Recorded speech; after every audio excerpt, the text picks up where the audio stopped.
c'est d'environ de midi, midi 30. Il faisait chaud. Alors moi, j'ai compris que le jour J est arrivé. Mais je me suis posé 2 questions. Est-ce que je vais mourir et être un disparu qu'on ne sache pas si je suis mort ou où je suis allé? Première question que je vais poser.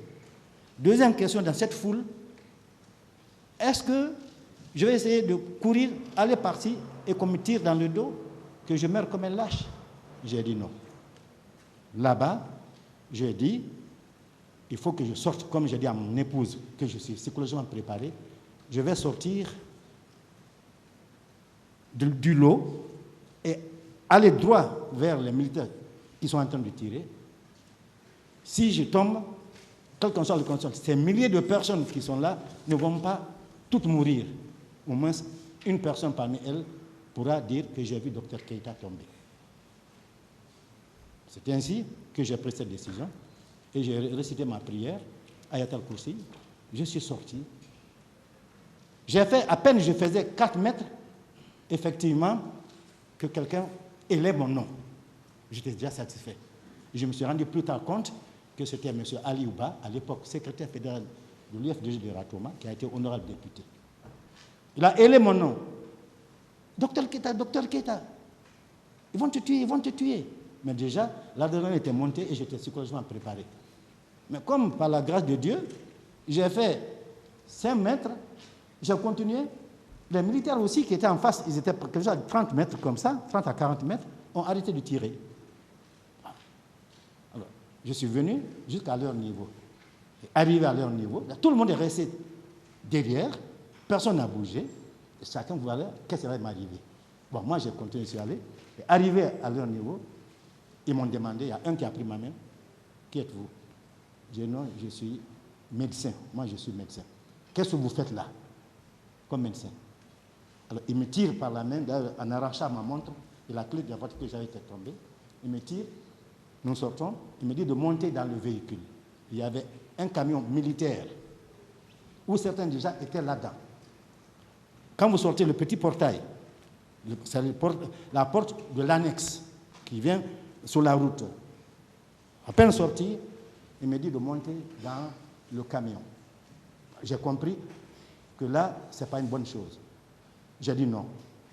Et le fait de dire non, celui qui était à côté de lui, un militaire aussi, qui portait un casque de guerre, grand fort, il a pris un gros bois, il avait un bois, les bois de chauffe, qu'on appelle communément Kinsi, avec, vous comprenez ce que c'est une fiche-là, ce n'est pas des bois ronds, c'est des bois pratiquement triangulaires, qui sont vraiment très offensifs. Il a pris ce morceau, ce bois très gros, pour me taper, il voulait taper fortement ma tête, certainement pour m'assommer. C'est là que j'ai mis ma main, parce que j'ai eu un réflexe, quand même, étudiant à Cuba, j'ai fait le judo, j'ai fait le karaté, quand même. Je sais quand vous êtes en danger, il faut vous sauver. Et il faut essayer de vous protéger. Donc j'ai mis ma main comme ça, ma main droite, et j'ai entendu un craquement sur ma main, parce qu'il m'a frappé fort. C'est là, c'est ce que vous voyez comme ça. J'ai eu ma main fracturée. Il m'a frappé très fort. Le bruit était tellement fort que j'ai entendu le craquement, mais ma tête n'a pas été atteinte. C'est ma main qui a été cassée. Je ne me suis pas limité là, et j'ai continué malgré tout. Et comme il était derrière moi, l'autre m'avait déjà lâché, il m'a tapé encore dans le dos. C'est là où ce bois a déchiré ma chemise et a entaillé mon dos. Il continuait. Je voyais à droite, à gauche, des gens qui tombaient. Alors moi, si c'est la main qui est cassée et je tiens encore debout, je ne savais pas où j'allais tomber. Mais je meurs. Quand vous quittez le portail, vous savez, en face, il y a en face un arrêt bus. Quand vous sortez de l'annexe, en face de vous, il y a un arrêt bus. Sur cet arrêt bus, il y avait un civil. C'est le seul civil que j'ai vu qui n'était pas des manifestants. Grand, fort, il était assis, arrêté comme ça, au niveau de cet arrêt de bus avec un militaire avec arme prête à tirer à côté. Je sors, je traverse, il me prend la même griffée, ici, ma poitrine, et je ne rentre pas dans certains détails parce que nous sommes une nation. Dieu a fait qu'il n'a pas donné ordre de tirer sur moi, j'ai continué. Il m'a laissé, j'ai continué. Donc, je suis allé vers l'Andrea. Pour moi, c'était aller à l'Andrea, vers les sultans, continuer à Dixine, où j'avais laissé mon pick-up avec mon garçon. Quoique, je n'avais pas déjà la clé. Donc, à quelques 100 mètres de la route principale là, immédiatement, toutes les portes étaient fermées. Il n'y avait personne dans la rue, sauf des militaires parsemés. Pour moi, je me dis, est-ce que je vais arriver jusqu'à Dixine? Parce que c'est sûr et certain, d'ici là, quelqu'un certainement m'abattrait. Mais peu importe déjà, je suis moralement prêt pour cela.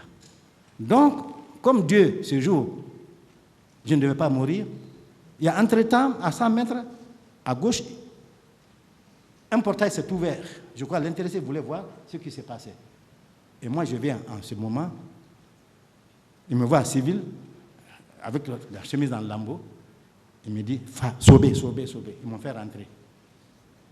Alors, quand je rentre, ils me font asseoir sur une chaise, ils ferment le portail, et c'est là où j'ai commencé à sentir la douleur. Parce que l'adrénaline avait déjà baissé dans mon corps, je me sentais déjà en sécurité quand même. Je sais là-bas que ce n'est pas des militaires, c'est des civils et c'est des personnes qui veulent m'aider. J'ai senti la douleur. Je regarde maintenant, ma main était cassée. Et mon dos avait commencé à me faire mal parce que j'ai compris pourquoi je saignais. Cette famille que je ne cesserai de remercier m'a déshabillé. Ils m'ont envoyé dans la douche, ils m'ont montré, je suis allé avec les garçons, parce que j'étais complètement désorienté. Ils m'ont bien lavé et ils m'ont habillé. Ils m'ont fait coucher dans un lit là-bas pendant au minimum 30 à 40 minutes. Et après, quand j'ai récupéré mes esprits, ils m'ont envoyé chez une vieille, parce qu'ils ont vu ma main était cassée, chez une vieille près de la maison là-bas. Ils m'ont envoyé chez une vieille tradipraticienne qui a tiré ma main pour essayer de la redresser. Et après, ils sont revenus là-dedans. Ils m'ont ramené dans cette famille. Je peux même aller vous montrer cette famille encore. Elle existe bel et bien. Et après, je suis resté là. 45 ou 1 heure de temps après, mon téléphone crépite. Qui est au bout du fil? C'est Hadja Alimatou, que je ne cesserai de remercier. Hadja Alimatou m'a appelé. Il m'a dit, docteur, mon frère, où tu es? Je dis, je suis à Dixine, dans une famille. Il dit, mais ça va?